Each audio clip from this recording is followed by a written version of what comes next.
નમસ્તે વિદ્યાર્થી મિત્રો, હું વાજાનીથી મારી YouTube ચેનલમાં આપ સર્વે વિદ્યાર્થી મિત્રોનું ફરી એક વખત હાર્દિક સ્વાગત કરું છું. આપણે ધોરણ 6 પાઠ 1 વિષય વિજ્ઞાન પાઠ 1 આહારના ઘટકોની ચર્ચા કરતા હતા. આગળના બે લેક્ચરમાં આપણે આહારના ઘટકો કોને કહેવાય છે અને તેની કસોટી, જેમ કે આપણે સ્ટાર્ચની કસોટી આગળના લેક્ચરમાં કરેલી, તો એ કઈ રીતે થાય છે તેની આપણે માહિતી મેળવેલી હતી. આહારના મુખ્ય 5 ઘટકો આપણે યાદ રાખવાના હતા. કયા કયા હતા? કાર્બોદિત, પ્રોટીન, ચરબી, વિટામિન અને ખનિજ ક્ષાર. એવા 5 ઘટકોની આપણે વાત કરતા હતા. તેમાં પણ મુખ્ય ઘટક આપણો છે કાર્બોદિત અને એનો જ એક પેટા પ્રકાર સ્ટાર્ચ. તેની કસોટી કઈ રીતે થાય તેની આપણે અગાઉના વિડીયો લેક્ચરમાં ચર્ચા કરેલી. આ વખતે આપણે પ્રોટીનની કસોટી કઈ રીતે થાય છે તેની ચર્ચા કરવાની છે. કયા આ કસોટી આપણે શેના માટે કરતા હતા? તો કે કયા ખાદ્ય પદાર્થમાં કેવા પ્રકારનું આહારનો ઘટક હોય છે તે જાણવા માટે. આપણી પાસે ઘણા બધા ખાદ્ય પદાર્થો હોય છે, પણ તેમાં કયા ખાદ્ય પદાર્થમાં કયો આહારનો ઘટક છે તેની આપણને ખબર નથી હોતી. તો તેની ચર્ચા કરવા માટે આપણે પરીક્ષણ કરતા હતા અથવા તો કસોટી કરતા હતા. જેમાં આપણે સ્ટાર્ચની કસોટી ગયા લેક્ચરમાં કરેલી. આ વખતે આપણે પ્રોટીનની કસોટી કરવાની છે. પ્રોટીનની કસોટી તેવું તમારા પાઠ્યપુસ્તકમાં હેડિંગ હશે, પ્રોટીનનું પરીક્ષણ, અને એક પેરેગ્રાફ જેવું આપેલું હશે. જેમ આપણે સ્ટાર્ચની કસોટીને પ્રયોગ સ્વરૂપે એવા ફોર્મેટમાં લખેલું, તે જ રીતે આપણે પ્રોટીનની કસોટીને પણ એક ફોર્મેટ આપેલું છે, એક પ્રયોગ સ્વરૂપે લખેલો છે. કારણ કે પરીક્ષામાં આ પ્રયોગ સ્વરૂપે પૂછાય છે એટલા માટે. તમારે પ્રયોગ પોથીમાં પ્રયોગ 15 આપેલો છે, જેમાં સ્ટાર્ચ અને પ્રોટીન બંનેનું પરીક્ષણ પાછળ છેલ્લે પ્રયોગ 15માં આપેલું છે. તેની જ આપણે ચર્ચા કરીએ છીએ. આપણને ખબર છે કે પ્રયોગ જ્યારે પૂછાય ત્યારે આપણે એના 5 સોપાનો લખવાના હોય છે. હેતુ તમને આપેલો હોય છે. પદાર્થ, સાધનો, આકૃતિ, પદ્ધતિ, અવલોકન અને નિર્ણય આ આપણે લખવાનું હોય છે. જોઈએ, આપણો હેતુ છે એ આપણને આપેલો જ હશે પ્રશ્નમાં. તમને પ્રયોગ સ્વરૂપે ન પૂછે તો સવિસ્તાર પ્રશ્ન સ્વરૂપે પૂછે, એમાંય તમને આ પ્રશ્ન આપેલો જ હોય છે. આપેલા ખાદ્ય પદાર્થમાં પ્રોટીનની હાજરી તપાસવી. આપણી પાસે કોઈ પણ ખાદ્ય પદાર્થ છે, અહીંયા આપણે એક એક્ઝામ્પલ તરીકે લીધો છે ચણાનો લોટ, પણ તમારી પાસે કોઈ પણ ખાદ્ય સામગ્રી હોય, તમે ગમે તે ખાદ્ય સામગ્રી લઈ અને એની સાથે આ પ્રક્રિયા કરો અને એનું અવલોકન, એનો જે રિઝલ્ટ આવે છે એ શું આવે છે, એના ઉપરથી આપણે કહી શકીએ કે આપણી પાસે જે ખાદ્ય પદાર્થ છે એમાં પ્રોટીન હાજર છે કે નહીં. જોઈએ, સાધનમાં આપણે કયા સાધન લેવાના છે? તો કે એક તો કસનળી અને ડ્રોપર લેવાનું છે. તમને વિદ્યાર્થી મિત્રો યાદ હોય તો આવતા લેક્ચરમાં મેં તમને કસનળી બતાવેલી પણ હતી. એક કાચની પાતળી નળી જેવી એક રચના હોય છે.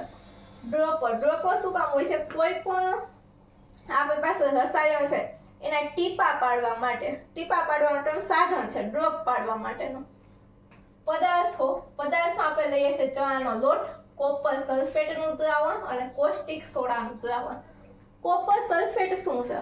કોપર સલ્ફેટ છે એ આપણા ઘરે જેમ ખાંડ હોય છે એવો જ તે ખાંડના દાણા જેવા હોય છે, પણ કોપર સલ્ફેટ છે એ વાદળી રંગના સ્ફટિકમય પદાર્થ છે. નાના દાણા હશે, જેમ ખાંડ કેમ નાના દાણા સ્વરૂપે હોય છે, સેમ એવી જ રીતે કોપર સલ્ફેટના વાદળી રંગના નાના સ્ફટિક હોય છે. એ કોપર સલ્ફેટના સ્ફટિક લઈ અને આપણે એનું દ્રાવણ બનાવવાનું હોય છે. દ્રાવણ કઈ રીતે બનશે? તો કે દ્રાવણ એટલે કે કોઈ પણ પદાર્થ છે એને આપણે પાણીમાં ઓગાળવું અને જે તૈયાર થાય એનું દ્રાવણ છે. કોપર સલ્ફેટનું દ્રાવણ બનાવવા માટે આપણે શું કરવું પડશે? તો કે 100 ml જેટલું પાણી લેવાનું છે અને એમાં 2 ગ્રામ જેટલો કોપર સલ્ફેટ ઉમેરવાનો છે. બંનેને મિશ્ર કરશો, હલાવશો અને જે કોપર સલ્ફેટ છે એ પાણીમાં ઓગળી જશે અને જે દ્રાવણ બનશે એ શેનું હશે? કોપર સલ્ફેટનું દ્રાવણ બનશે. કોપર સલ્ફેટનું દ્રાવણ વાદળી રંગનું બનશે. કોસ્ટિક સોડાનું દ્રાવણ. કોસ્ટિક સોડા પણ એક પદાર્થ છે, જેવી રીતે આપણે ઘરમાં મીઠું હોય છે, સેમ એવો એક વ્હાઈટ રંગનો પદાર્થ હોય છે.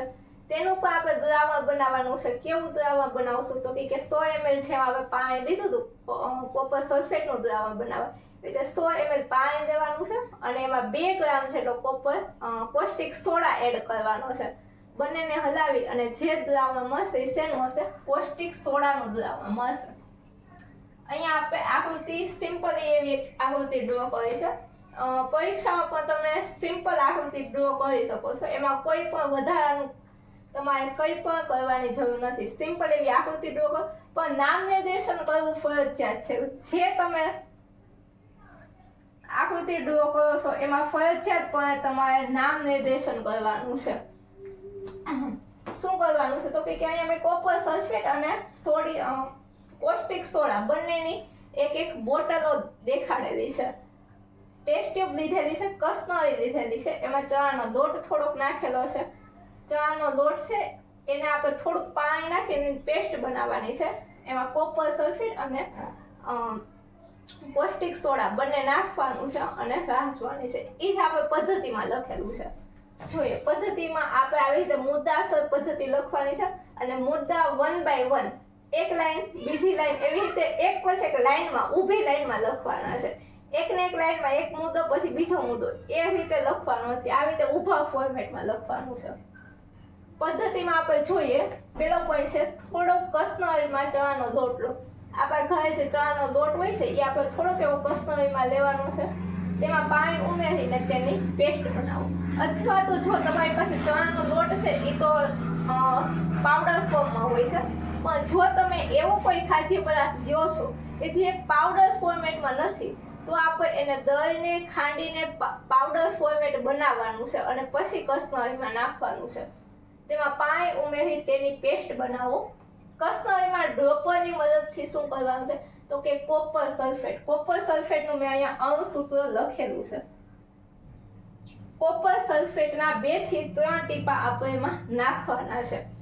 આ પણ ખાસ યાદ રાખવાનું છે કેટલા ટીપા કયા દ્રાવણના નાખવાના છે. કારણ કે કોઈ પણ રાસાયણિક પ્રક્રિયા આપણે કરીએ તો એનું પ્રમાણ જાળવવું એ ખૂબ જ અગત્યનું છે. જો તમે પ્રમાણ જાળવતા નથી, 1-2 ટીપા આના વધારે અથવા તો ઓછા થાય છે તો આપણી જે રાસાયણિક પ્રક્રિયા છે એ વ્યવસ્થિત થશે નહીં. એટલે આપણે શું કરવાનું છે 2 થી 3 ટીપા કોપર સલ્ફેટના ઉમેરવાના છે અને કોસ્ટિક સોડાના NaOH ના 10 ટીપા નાખવાના છે. બંને નખાશે પછી આપણે એને હલાવી દેવાનું છે. શું કરશું ટેસ્ટ ટ્યુબ પહેલા લેશું, એમાં થોડોક એવો ચણાનો લોટ નાખશું, પાણી નાખશું, પેસ્ટ બનાવશું. એમાં 10 ટીપા શેના નાખશું તો કે કોપર સલ્ફેટના અને 2 થી 3 ટીપા કોપર સલ્ફેટના અને 10 ટીપા કોસ્ટિક સોડાના નાખશું. દ્રાવણને હલાવશું અને થોડીક વાર રાખવાનું છે અને પછી આપણે અવલોકન કરશું. થોડી વાર પછી તમે અવલોકન કરશો. અવલોકન કરવું મીન્સ કે જોવું શું ફેરફાર થાય છે. પહેલા જે સ્થિતિ હતી અને અત્યારે જે સ્થિતિ થઈ એમાં શું ફેરફાર થયો. જોઈએ પહેલા જે સ્થિતિ હતી અને ત્યારબાદ જે સ્થિતિ થઈ એમાં શું ફેરફાર થયો એ આપણે અવલોકન કરશું. જેવું આપણે કોપર સલ્ફેટ અને કોસ્ટિક સોડા બંને એમાં નાખશું એટલે દ્રાવણના રંગમાં કંઈક ફેરફાર થશે. દ્રાવણનો રંગ છે કેવો થશે જાંબલી કલરનો થશે. અને આ જે જાંબલી કલર દેખાડે છે એ જ આપણને દેખાડે છે કે આપણે જે પણ ખાદ્ય પદાર્થ લીધો છે એમાં પ્રોટીન હાજર છે. જો આપણી પાસે જે ખાદ્ય પદાર્થ લીધો છે એમાં આ બધી પ્રક્રિયા કરશે અને જાંબલી રંગ આવતો નથી તો આપણે લીધેલા ખાદ્ય પદાર્થમાં પ્રોટીન હાજર નથી. આ પ્રક્રિયા તમે ગમે એ ખાદ્ય પદાર્થ સાથે કરશો એટલે જાંબલી રંગ આવશે. તો આપણે સમજવાનું કે આપણી પાસે જે પદાર્થ છે એમાં શું હાજર છે તો કે એમાં પ્રોટીન હાજર છે. છેલ્લે બસ એમાં આપણે કહી દઈએ કે આ પરથી સાબિત થાય છે કે આપણે જે ખાદ્ય પદાર્થ લીધો છે એમાં પ્રોટીન હાજર છે. જો આવા ઘણા બધા ખાદ્ય પદાર્થો હોય કે જેમાં અલગ અલગ આવા આહારના ઘટકો હોય છે. તો ઘણી વખત આપણને વિચાર આવે કે એક જ પદાર્થ છે એમાં એક કરતાં વધારે આહારના ઘટકો હોય. તો હા વિદ્યાર્થી મિત્રો, એક જ ખાદ્ય પદાર્થ છે એમાં એક કરતાં વધારે આહારના ઘટકો પણ આવેલા છે. એની પણ આપણે ચર્ચા કરશું અને આ પછી આપણે વાત કરવાની છે ચરબીના પરીક્ષણની. એની પણ આપણે આવતા લેક્ચરમાં વાત કરશું. બહુ ખાસ એવો મુદ્દો નથી ચરબીનું પરીક્ષણ, બહુ નાનો એવો મુદ્દો છે જેની આપણે નેક્સ્ટ લેક્ચરમાં વાત કરશું. ત્યાં સુધી મને રજા આપો. આભાર. Thank you very much.